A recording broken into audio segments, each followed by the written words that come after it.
Mr. Karakitsos. Did I get it close? Okay. And Dr. White, can you tell me how you would envision the EPA administrator carrying out the aggregate exposure considerations for a chemical risk assessment found on page 15 of this draft bill?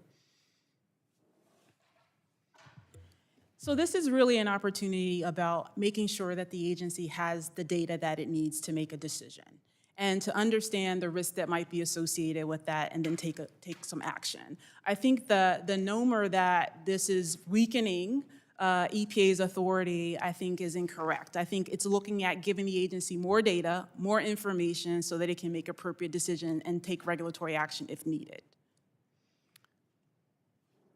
Mr. Karakitsos?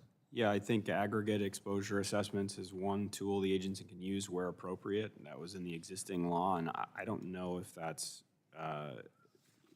disallowed in this version. We'll stick with you, but then we'll ask the whole panel. Can you briefly tell us what, in your opinion, do the phrases "the weight of scientific evidence" and "the best available science" standard on page 2 of this draft bill mean? So we're doing a little legislative history, we're laying it out so maybe we can get it right. Sure. Best available science, I think, is a little bit more subjective, and I think you have to look at study by study and the limitations of those studies and the strengths of those studies. I think weight of the scientific evidence is rather than picking one study that justifies one conclusion or another, you look at the totality of the studies, you look at their strengths and weaknesses in totality, and figure out where kind of most of the evidence is leading you to. Mr. Carey?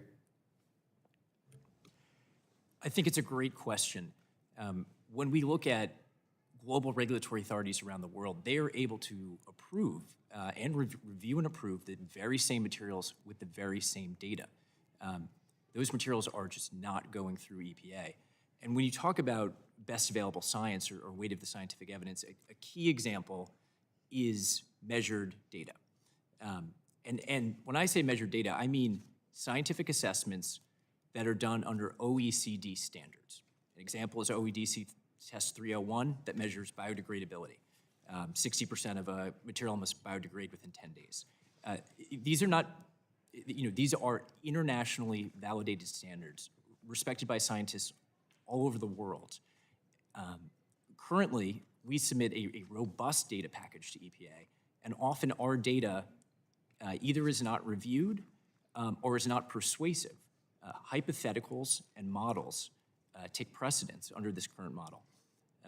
So we fully believe that in 2016, Congress intended best available science, weight of the scientific evidence, to use measured data, to use actual OEDC tests, to align with the rest of the world.